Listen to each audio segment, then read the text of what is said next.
Good morning, हरे कृष्णा सभी दोस्तों को। Daily current affairs plus PIB के अंदर आप सभी का स्वागत है। आज है 17 जनवरी और इस वीडियो के अंदर 17 जनवरी की जो महत्वपूर्ण करंट अफेयर्स हैं परीक्षा के दृष्टिकोण से उसको कवर करने वाले हैं। ये आज की महत्वपूर्ण सुर्खियाँ हैं और इसमें भारतीय वन स्थिति रिपोर्ट है, उसको डिटेल के अंदर आपको मैपिंग के साथ में कवर करवाने वाला हूँ। बहुत शानदार करंट अफेयर्स हैं। इसके साथ में वीडियो के एंड के अंदर 10 करंट अफेयर्स के क्विज हैं, वो भी डिस्कस करेंगे। आइए स्टार्ट करते हैं इस वीडियो को एक मोटिवेशन कोट के साथ में। और कोट क्या बोल रहा है कि मंजिल कितनी भी दूर के क्यों ना हो, मगर लक्ष्य मेरा अर्जुन की तीर जैसा हो। कमजोरियां मुझसे चाहे कितनी भी हो, लेकिन हौसला सीमा पर खड़े जवान जैसा होना चाहिए। दोस्तों, तो अपने को टारगेट से कितना भी हार्ड रखा हो, आपने जो भी मंजिल चुनी है इस जीवन के अंदर, वो कितनी ही दूर क्यों ना हो, लेकिन आपका जो हौसला है वो सीमा पे डटे एक जवान की तरह होना चाहिए, जो 24 घंटे 365 दिन देश की सेवा करता रहता है। आइए स्टार्ट करते हैं। भारतीय वन स्थिति रिपोर्ट के बारे में बात करते हैं। हाल ही के अंदर केंद्रीय पर्यावरण वन जलवायु परिवर्तन मंत्रालय उसके द्वारा 2021 की भारत वन स्थिति रिपोर्ट वो जारी की गई है। आपको पता है दोस्तों, ये जो किसके द्वारा जारी की जाती है कि फॉरेस्ट सर्वे ऑफ इंडिया के द्वारा 2 साल के अंदर एक बार प्रकाशित होती है। ये भी याद रखना कि 2 साल के अंदर एक बार। जो लास्ट वाली है वो कब प्रकाशित हुई थी? 2019 के अंदर। और अभी 2021 को जो प्रकाशित हुई है वो किसके द्वारा प्रकाशित की गई है? तो पर्यावरण मंत्रालय के अंतर्गत फॉरेस्ट सर्वे ऑफ इंडिया, इसका हेडक्वार्टर देहरादून के अंदर है और इसके द्वारा हर 2 साल में एक बार प्रकाशित की जाती है। और ये कौन सा प्रकाशन है? 17वां प्रकाशन है।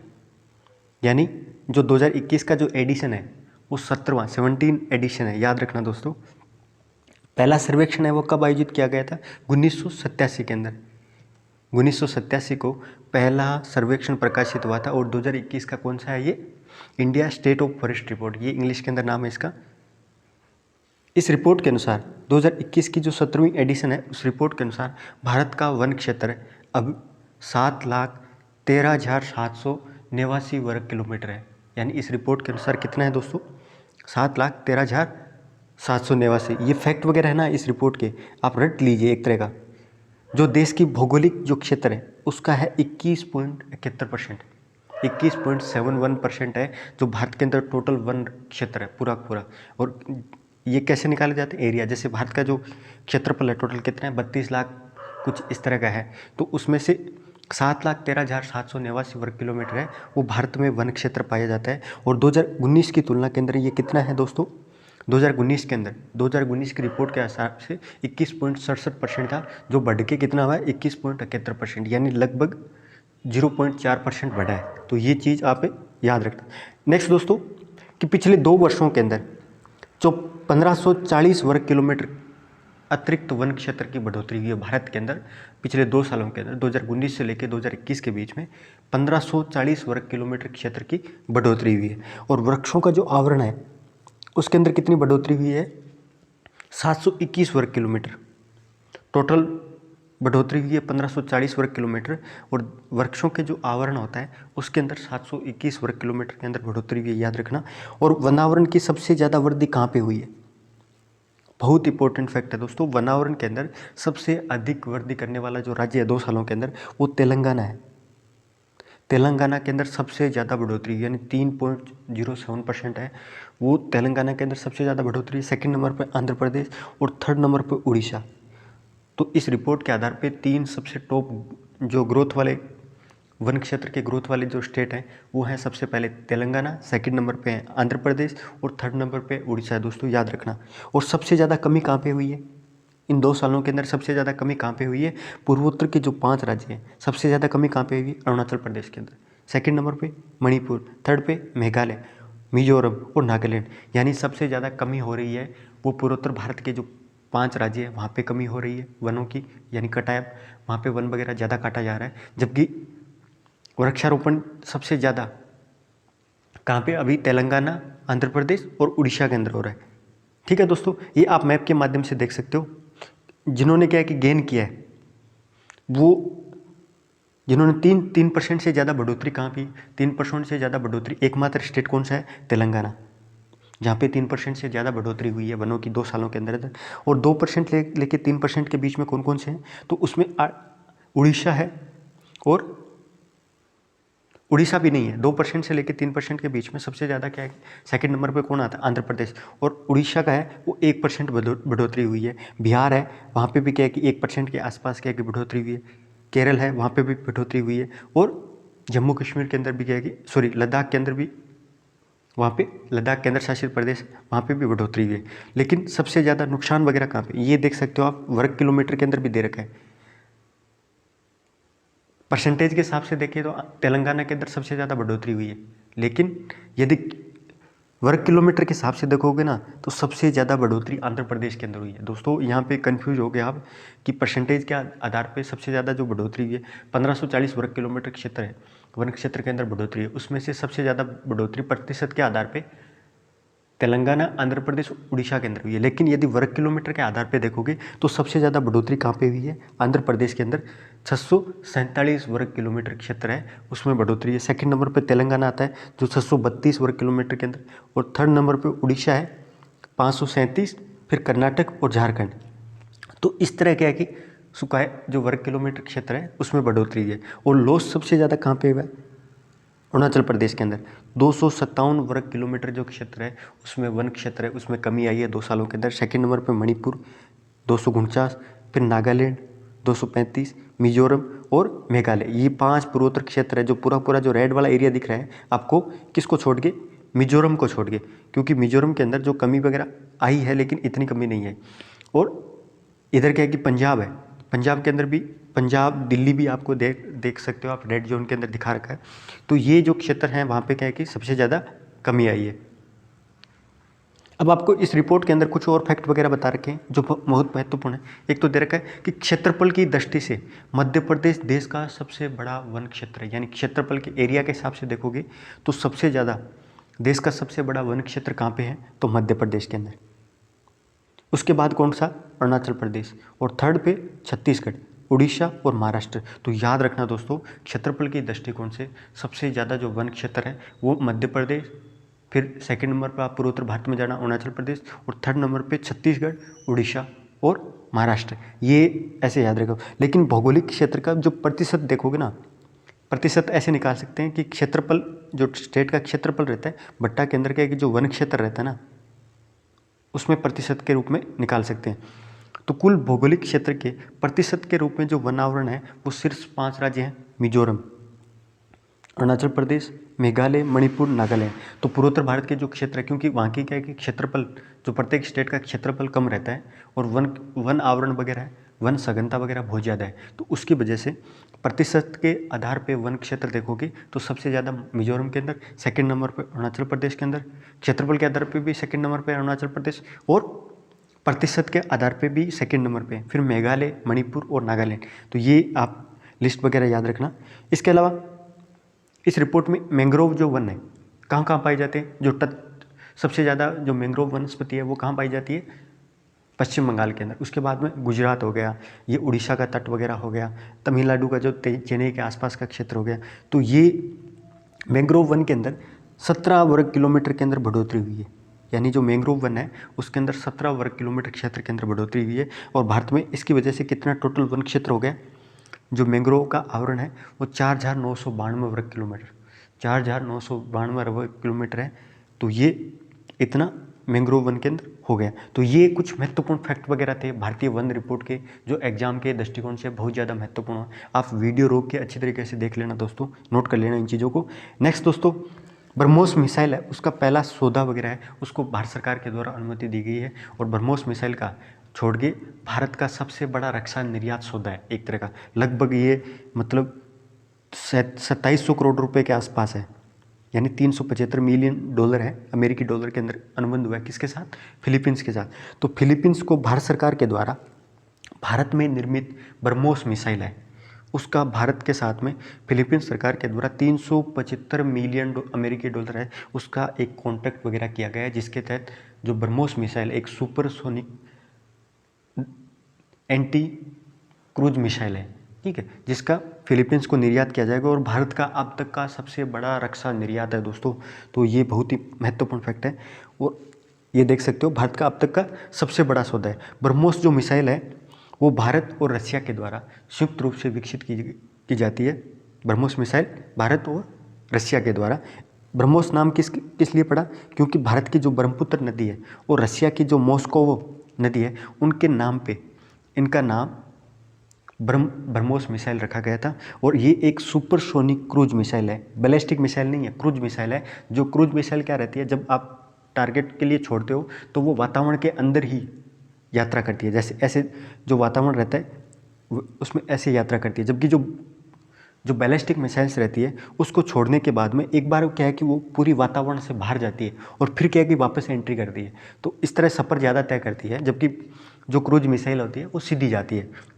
ठीक है, तो ये सुपरसोनिक क्रूज मिसाइल है और भारत और रशिया के द्वारा संयुक्त रूप से विकसित किया गया है। और इसकी जो रेंज है वो 290 किलोमीटर रेंज है। और इसको तीनों सेनाओं के लिए विकसित किया गया है, यानी जल के लिए surface to surface, surface to air और क्या है कि सी टू सी, यानी तीनों क्षेत्रों के लिए इस ब्रह्मोस मिसाइल है उसके संस्करण वगैरह है उसको विकसित किया गया है, याद रखना दोस्तों।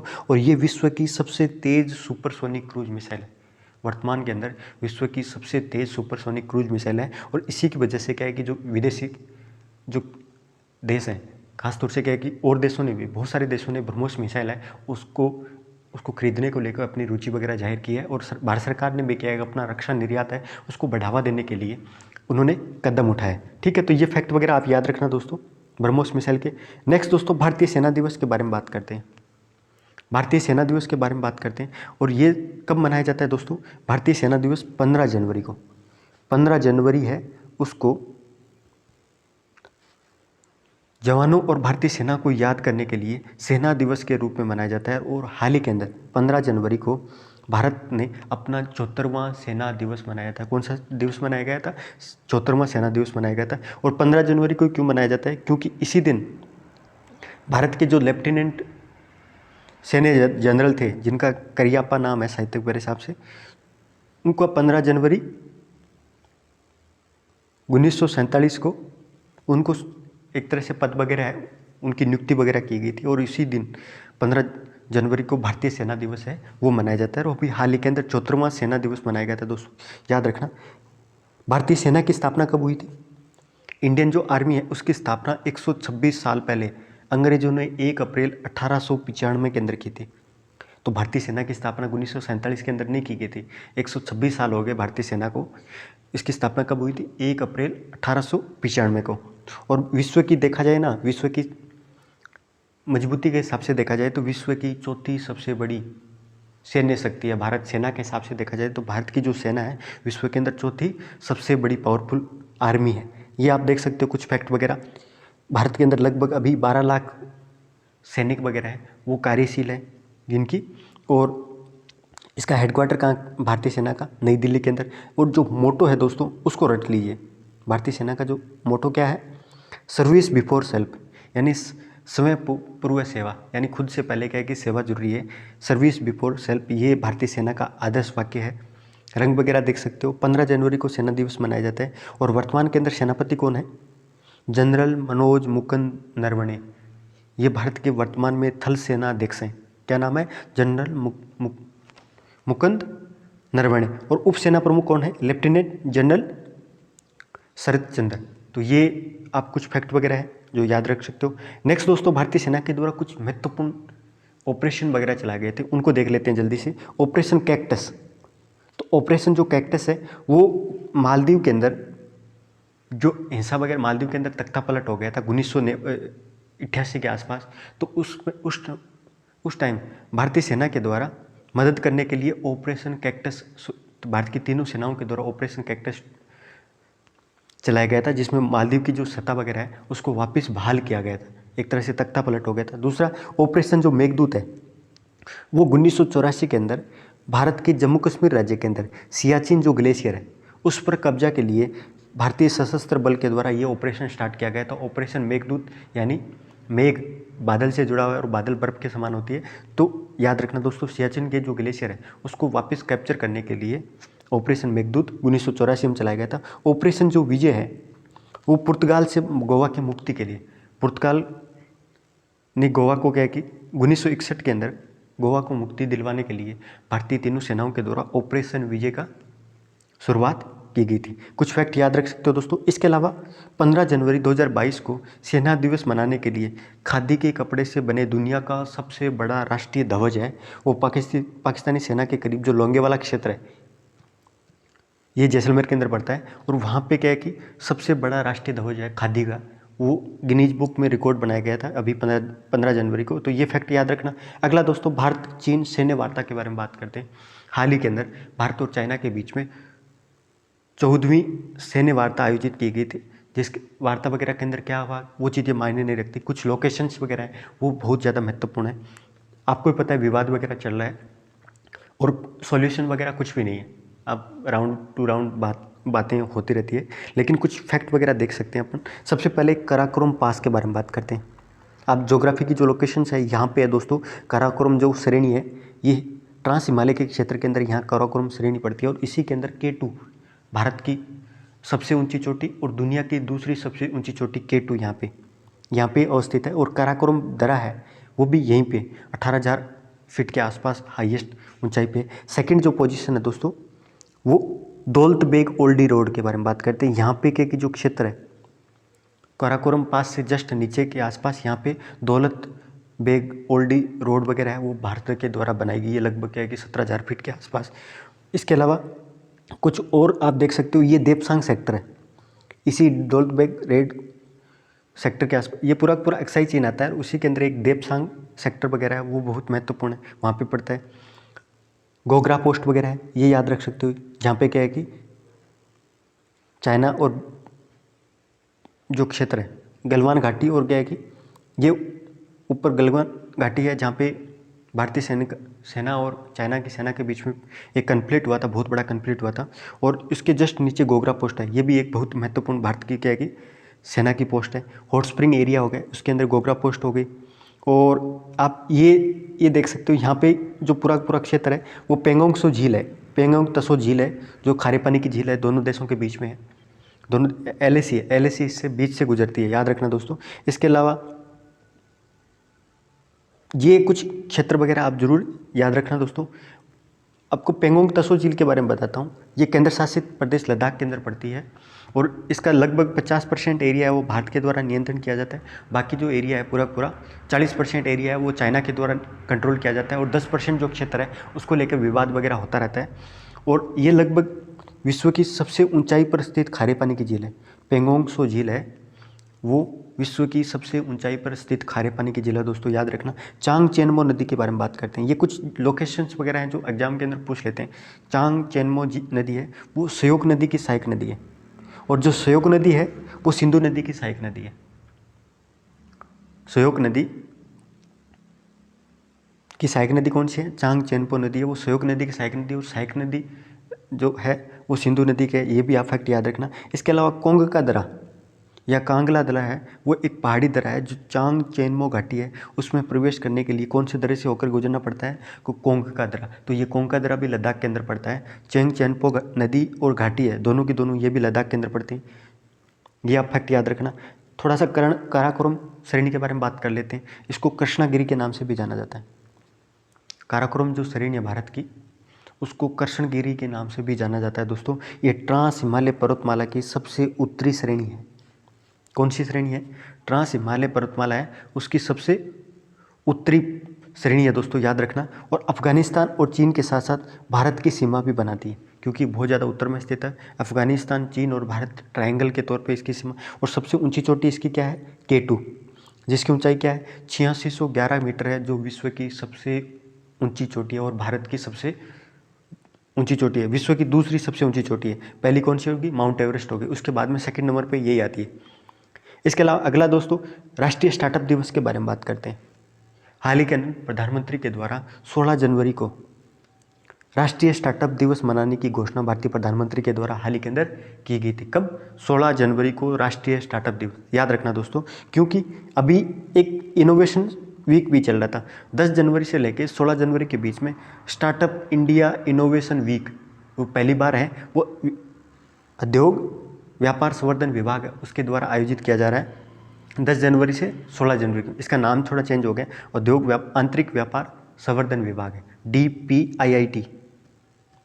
इसके द्वारा पहली बार स्टार्टअप इंडिया इनोवेशन वीक है वो मनाया जा रहा है, एक नवाचार सप्ताह वगैरह मनाया जा रहा है जो 10 जनवरी से 16 जनवरी के बीच में, और 16 जनवरी को राष्ट्रीय स्टार्टअप दिवस मनाने की घोषणा भारतीय प्रधानमंत्री के द्वारा की गई। एक और फैक्ट आप याद रख सकते हो, ग्लोबल इनोवेशन जो इंडेक्स है उसके अंदर भारत 21वें स्थान पर 81 पोजिशन से गिर के 46वें स्थान पर, इतना भारत ने नवाचार के क्षेत्र के अंदर प्रोग्रेस की है।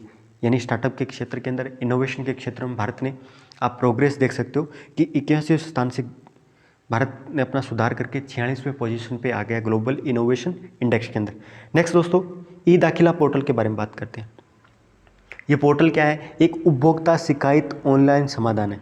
ई दाखिल यानी उपभोक्ता से संबंधित कोई भी शिकायत वगैरह रहती है उसका ऑनलाइन समाधान करने के लिए इस पोर्टल के माध्यम से दाखिल वगैरह किया जा सकता है। और उपभोक्ता विभाग जो आयोग है उसने ई फाइलिंग और शिकायत वगैरह दर्ज करने हेतु ऑनलाइन भुगतान का भी प्रावधान इसके अंतर्गत किया गया है। यानी कोई भी यदि उपभोक्ता शिकायत वगैरह करवाना चाह रहा है तो ई फाइलिंग कर सकता है। इसके अलावा शिकायत दर्ज करने के लिए जो भी ऑनलाइन भुगतान वगैरह रहता है, मिनिमम चार्जेज वगैरह रहता है, उसका भी भुगतान इस ई दाखिल पोर्टल के माध्यम से किया जा सकता है। और ई दाखिल जो पोर्टल है उपभोक्ता की शिकायत दर्ज करने के लिए, शिकायत समाधान के लिए निर्धारित जो शुल्क रहता है उससे ज़्यादा अदा, एक तरह से जितना मतलब जो मिनिमम भुगतान करना पड़ता है उतना क्या है कि भुगतान इस ई दाखिल पोर्टल के माध्यम से करके आप कोई भी कंप्लेन वगैरह डाल सकते हो। उपभोक्ता संरक्षण अधिनियम कब आया था? 2019 के अंदर आया था। और लागू कब हुआ है? 20 जुलाई 2020 को। तो उपभोक्ता संरक्षण अधिनियम 2019 के अंदर आया था दोस्तों, याद रखना। ठीक है, कुछ फैक्ट वगैरह। नेक्स्ट दोस्तों, माघी मेला के बारे में बात करते हैं। माघी मेला है वो पंजाब के मुक्तसर के अंदर प्रत्येक वर्ष जनवरी के अंदर, या जो नानकशाही कैलेंडर है उसके अनुसार माघ महीने के अंदर आयोजित किया जाता है। और जो माघ मेला है वो कहाँ पे मनाया जाता है? तो पंजाब के अंदर जनवरी के अंदर ये आयोजित होता है। याद रखना दोस्तों, माघी मेला के नाम से जाना जाता है। ये जो लोहड़ी का त्यौहार होता है पंजाब के अंदर, उसकी पहली संध्या को माघी मेला आयोजित किया जाता है, यानी पहले दिन आयोजित किया जाता है। जैसे मकर संक्रांति 14 को, तो 13 को ये लोहड़ी का त्यौहार मनाया जाता है और 12 को क्या है कि माघी का मेला आयोजित किया जाता है। याद रखना दोस्तों। और हाल ही के अंदर भारत सरकार के द्वारा भी 9 जनवरी को वीर बाल दिवस मनाने की भी घोषणा की गई थी। वीर बाल दिवस कब मनाने की घोषणा की गई थी? 9 जनवरी को। क्यों? क्योंकि गुरु गोविंद सिंह के जो 4 बेटे थे उनको याद करने के लिए, उनके जो बलिदान वगैरह है उसको स्मरण करने के लिए 9 जनवरी को प्रकाश पर्व पर वीर बाल दिवस आयोजित करने की भारतीय प्रधानमंत्री के द्वारा घोषणा की गई थी। एक और फेस्टिवल है जिसको याद रख सकते हो, कचाई लेमन फेस्टिवल। कचाई जो लेमन फेस्टिवल है वो कहाँ शुरू हो किया गया है? मणिपुर के। ये आप फैक्ट वगैरह आप रट लिया करो दोस्तों। कुछ राष्ट्रीय वन लाइनर करंट अफेयर्स देख लेते हैं दोस्तों। संस्कृति जो मंत्री है मीनाक्षी लेखी, उनके द्वारा पूर्वोत्तर भारत में संस्कृति को बढ़ावा देने के लिए नई दिल्ली से एक नॉर्थ ईस्ट ऑन व्हील्स अभियान की शुरुआत की गई, ताकि पूर्वोत्तर राज्यों के अंदर संस्कृति वगैरह है उसको बढ़ावा दिया जा सके। इसके लिए नॉर्थ ईस्ट ऑन व्हील्स अभियान की शुरुआत भी की गई है। अगला दोस्तों एक और न्यूज़ है, पेटीएम जो पेमेंट्स बैंक है वो भारत की सबसे बड़ा और सबसे तेज़ी से बढ़ने वाला यूपीआई लाभार्थी बैंक बन गया है। यानी यूपीआई जो यूनिफाइड पेमेंट जो इंटरफेरेंस है उसमें सबसे ज़्यादा यूपीआई के माध्यम से जो पेमेंट होता है वो 2021 का है, वो किसके अंदर हुआ है? पेटीएम पेमेंट्स बैंक लिमिटेड के माध्यम से हुआ है। और सेकंड नंबर पे एसबीआई आता है। तो ये फैक्ट वगैरह आप याद रखना दोस्तों। और पेटीएम जो पेमेंट बैंक है उस लिमिटेड के अध्यक्ष कौन है? अभी फिलहाल विजय शेखर शर्मा, इनके द्वारा आईपीओ वगैरह भी लाया गया था अभी।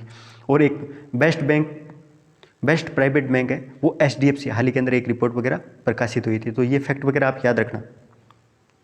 अगला दोस्तों, रघुवेंद्र तंवर को भारतीय ऐतिहासिक अनुसंधान जो परिषद है, रघुवेंद्र तंवर है उसको भारतीय ऐतिहासिक अनुसंधान परिषद है उसका अध्यक्ष नियुक्त किया गया है। और जो भारतीय ऐतिहासिक अनुसंधान परिषद है इसकी स्थापना 27 मार्च 1972 के अंदर हुई थी दोस्तों। इसका हेडक्वार्टर दिल्ली के अंदर है, लेकिन ये कौन से मंत्रालय के अंतर्गत है? ये शिक्षा मंत्रालय के अंतर्गत आता है, न कि संस्कृति मंत्रालय के अंतर्गत आता है। तो याद रखना, जो भारतीय ऐतिहासिक अनुसंधान परिषद है वो एजुकेशन मिनिस्ट्री के अंतर्गत आता है। ठीक है, 1972 में इसकी स्थापना हुई थी। अगला दोस्तों, एमएसएमई टेक्नोलॉजी सेंटर के बारे में बात करते हैं। हाल ही के अंदर प्रधानमंत्री के द्वारा एमएसएमई टेक्नोलॉजी जो सेंटर है उसका उद्घाटन राष्ट्रीय युवा दिवस का जो अवसर था, राष्ट्रीय युवा दिवस को मनाया गया था 12 जनवरी को। तो उसके अवसर पर भारतीय प्रधानमंत्री के द्वारा वर्चुअल तौर पे एमएसएमई प्रौद्योगिकी केंद्र है उसका उद्घाटन वगैरह किया गया था। और ये पुदुचेरी के अंदर क्योंकि वहीं पे 25वां नेशनल यूथ फेस्टिवल आयोजन पुडुचेरी के अंदर हुआ था और वहीं पे केंद्रीय एमएसएमई मंत्रालय के द्वारा पुडुचेरी के अंदर एमएसएमई टेक्नोलॉजी सेंटर है उसका उद्घाटन करके कार्य वगैरह दोनों मिलके करेंगे। अगले दोस्तों 10 करंट अफेयर्स के क्विज हैं वो डिस्कस कर लेते हैं जल्दी जल्दी। सबसे पहला है कि दक्षिण अफ्रीका के जो टेस्ट क्रिकेट है उसमें शतक लगाने वाले पहले भारतीय विकेट कीपर बल्लेबाज कौन से बन गए? तो इसका आंसर क्या होगा? ऋषभ पंत होगा दोस्तों, ऋषभ पंत होगा। ठीक। नेक्स्ट दोस्तों, एनडीटीवी के मशहूर पत्रकार 14 जनवरी 2020 को दिल का दौरा पड़ने की वजह से उनकी डेथ हो गई थी। तो इनका नाम क्या है? कमाल खान, जो एनडीटीवी के एक मशहूर पत्रकार थे, उनकी हाल ही के अंदर डेथ हो गई थी दोस्तों। अगला परख के बारे में बात करते हैं। परख जो हाल ही के अंदर खबरों के अंदर है वो कौन से क्षेत्र से जुड़ा हुआ एक पोर्टल है? परख का अर्थ हो गया, परख का अर्थ अपने स्थानीय भाषा में क्या बोलते हैं? किसी को जांचना, किसी को जांचने को क्या बोलते हैं? परख बोलते हैं। तो परख जो पोर्टल है वो छात्र की जो सीखने की जो क्षमता वगैरह है उसको आंकलन करने के लिए परख पोर्टल है, वो भारत सरकार का एक पोर्टल है। ठीक है, याद रखना। नेक्स्ट दोस्तों, भारतीय ऐतिहासिक अनुसंधान परिषद कौन से केंद्रीय मंत्रालय के अंतर्गत एक स्वायत्त निकाय है जिसकी स्थापना कब हुई थी? 1972 के अंदर। तो ये इसका आंसर क्या होगा? शिक्षा मंत्रालय। शिक्षा मंत्रालय की ये परिषद है दोस्तों, याद रखना। अगला, हाल ही में भीमबेटका गुफा से सुमात्रा राइनो के अवशेष वगैरह मिले हैं। तो ये गुफा वगैरह, इस गुफा के अंदर किसका मिला है? Sumatra rhino. तो ये कौन से राज्य के अंदर स्थित है? भीमबेटका जो गुफा है, भारत की छोड़ के नहीं, विश्व की सबसे प्राचीन गुफाओं के अंदर आती है भीमबेटका, और ये मध्य प्रदेश के अंदर पाई जाती है। ठीक है दोस्तों, कुछ और करंट अफेयर्स देख सकते हो। राजस्थान का, राजस्थान देश का कितना प्रतिशत सरसों का उत्पादन करता है? तो इसका आंसर क्या होगा दोस्तों? राजस्थान के द्वारा 40% जो देश का सरसों है उसका उत्पादन किया जाता है। नेक्स्ट दोस्तों, 17 वन रिपोर्ट के अनुसार राजस्थान में कितने वर्ग किलोमीटर वनों के अंदर बढ़ोतरी हुई? तो राजस्थान के अंदर वन वगैरह सबसे ज़्यादा वनों की जो बढ़ोतरी है वो वर्ग किलोमीटर के आधार पे सबसे ज़्यादा आंध्र प्रदेश के अंदर, सेकंड नंबर पे तेलंगाना के अंदर, थर्ड नंबर पे उड़ीसा, चौथे नंबर पे महाराष्ट्र। तो ये याद रखना। और राजस्थान के अंदर 25 वर्ग किलोमीटर जो क्षेत्र है वो 2 सालों के अंदर बढ़ोतरी हुई है इस रिपोर्ट के अंदर, 2021 की रिपोर्ट। अगला, महिला हॉकी एशिया कप के लिए सविता पूनिया को भारतीय टीम का कप्तान बनाया गया है, वो राजस्थान की कौन से जिले से? तो महिला हॉकी एशिया कप है उसके लिए सविता पूनिया को भारतीय टीम का कप्तान बनाया गया है। तो ये राजस्थान के कौन से जिले से आती है दोस्तों? कोई बता सकता है इसका आंसर क्या होगा? पाली होगा या हनुमानगढ़ होगा? तो इसका आंसर क्या होगा? हनुमानगढ़ से। तो सविता पूनिया हनुमानगढ़ से आती है दोस्तों, याद रखना। राजस्थान में कौन से जिले के अंदर 100 करोड़ रुपए की लागत से एमएसएमई टेक्नोलॉजी जो पार्क है उसकी स्थापना की जा रही है? एमएसएमई टेक्नोलॉजी जो पार्क है उसकी स्थापना की जा रही है दोस्तों। तो इसका आंसर क्या होगा? इसका आंसर क्या होगा? दौसा। दौसा के अंदर एमएसएमई टेक्नोलॉजी पार्क है उसकी स्थापना की जा रही है। नेक्स्ट दोस्तों, तुर्की के अंदर आयोजित एशियन पावर लिफ्टिंग चैंपियनशिप के अंदर गौरव साहू है उसने कौन सा पदक जीता था? कहाँ पे? एशियन पावर लिफ्टिंग चैंपियनशिप, ये कहाँ पे हुई है? तुर्की के अंदर। और तुर्की की राजधानी क्या है? इस्तांबुल। तो उन्होंने गोल्ड मेडल जीता है दोस्तों। किसने? गौरव साहू ने। तो ये आज के महत्वपूर्ण करंट अफेयर्स थे, साथ में 10 करंट अफेयर्स के क्विज थे जिनको डिस्कस किया। और आप सभी को मैं बता देता हूँ कि मैं आप सभी के लिए राजस्थान जीके की सीरीज प्लस क्या है कि रीट के जो स्टूडेंट वगैरह हैं उनके लिए हिंदी और जो साइकोलॉजी सब्जेक्ट है उसको क्विज फॉर्म के अंदर अपन डिस्कस करेंगे। एक सीरीज वगैरह 3 सीरीज लेके आ रहा हूँ आप सभी के लिए। तो आपसे उम्मीद करता हूँ कि आप इस चैनल से जुड़े और वीडियो को सपोर्ट करें दोस्तों। ये नया चैनल है और आपका ही चैनल है। धन्यवाद सभी का।